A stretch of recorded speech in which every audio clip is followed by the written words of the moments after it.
जिनके पुरखों ने इस देश में आतंकवाद के खिलाफ शहादत दी है।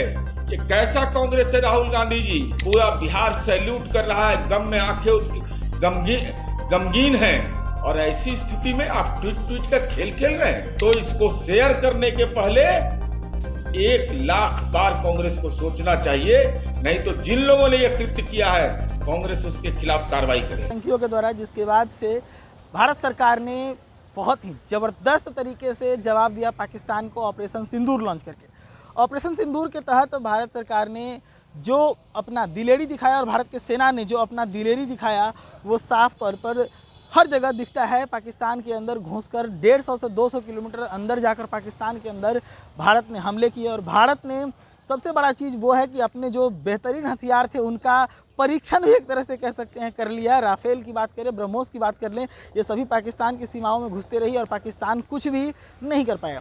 लेकिन इन सब के बीच जब ऑपरेशन सिंदूर अब रुक चुका है और सीज फायर का घोषणा जो है वो हो चुका है, तो ऐसे में अब विपक्ष जो है वो सरकार के ऊपर निशाने साधने लगा। हालांकि जब तक युद्ध की स्थिति बनी हुई थी या घोषित युद्ध चल रही थी या फिर रिटेलिएट करने की बात हो रही, तब तक पूरा विपक्ष एकजुट था और नरेंद्र मोदी सरकार के साथ खड़े होने की बात कर रहा था। लेकिन जैसे ही अब ये ऑपरेशन सिंदूर रुका है और ऑपरेशन सिंदूर के रुकने के बाद सीज फायर का ऐलान किया गया है, कांग्रेस की तरफ से एक पोस्ट डाला गया है। उन 4 आतंकियों की तस्वीरें पोस्ट की गई है जिसने पहलगाम घाटी के अंदर ये उत्पात मचाया था, पहलगाम घाटी के अंदर हिंदू सैलानियों को मारा था।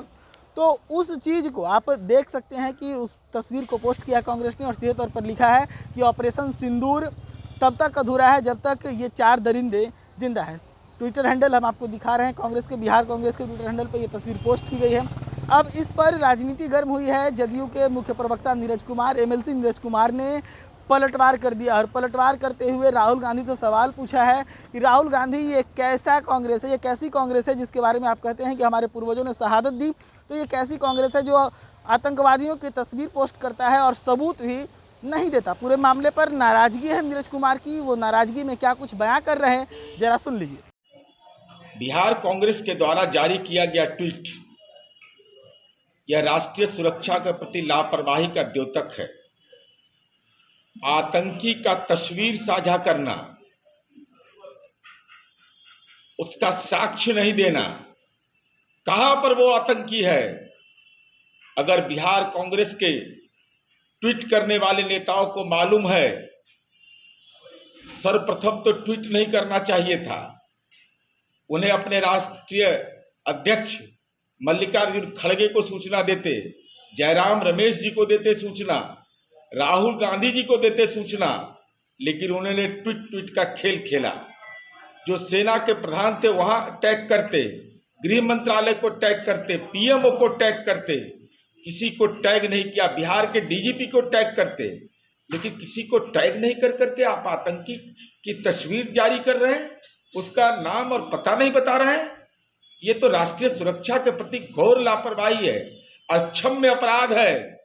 अगर कांग्रेस, जिनके पुरखों ने इस देश में आतंकवाद के खिलाफ शहादत दी है, ये कैसा कांग्रेस है राहुल गांधी जी जो आतंकियों की तस्वीर साझा करता है।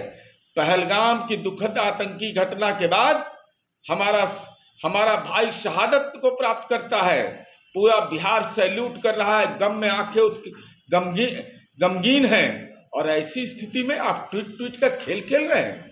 आदरणीय प्रधानमंत्री जी ने सर्वदलीय एकजुटता की बात कही है, तो आतंकियों के खिलाफ कार्रवाई में देश का सैन्य पराक्रम है।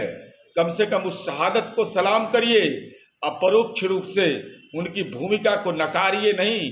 और साथ ही साथ अगर साक्ष्य है या आंतरिक सुरक्षा का मामला राष्ट्रीय सुरक्षा का है, तो इसको शेयर करने के पहले 1,00,000 बार कांग्रेस को सोचना चाहिए, नहीं तो जिन लोगों ने यह कृत्य किया है कांग्रेस उसके खिलाफ कार्रवाई करे। तो सुना आपने किस प्रकार से नीतीश कुमार के एमएलसी जो हैं वो राहुल गांधी से सीधा सवाल पूछ रहे हैं, कांग्रेस से के ऊपर सवाल खड़े कर रहे हैं कि ये कैसी कांग्रेस है, ये कैसी नीति है कांग्रेस की कि आतंकियों की तस्वीर पोस्ट कर रहे हैं ये लोग, उसका सबूत नहीं दे रहे हैं, कहाँ है ये लोग बता नहीं रहे और कह रहे हैं कि ये आतंकी जिंदा हैं, तो सिंदूर का जो ऑपरेशन है वो अधूरा है। तमाम तरह के सवाल नीरज कुमार ने उठाए, क्या कुछ कहा उन्होंने, किस प्रकार से कांग्रेस पे निशाना साधा, ये सभी चीज़ें हम आपके सामने रखे हैं और भी ऐसे अपडेट्स आपके सामने लेकर आएंगे। पटना से देश न्यूज़ के लिए प्रशांत कुमार, धन्यवाद।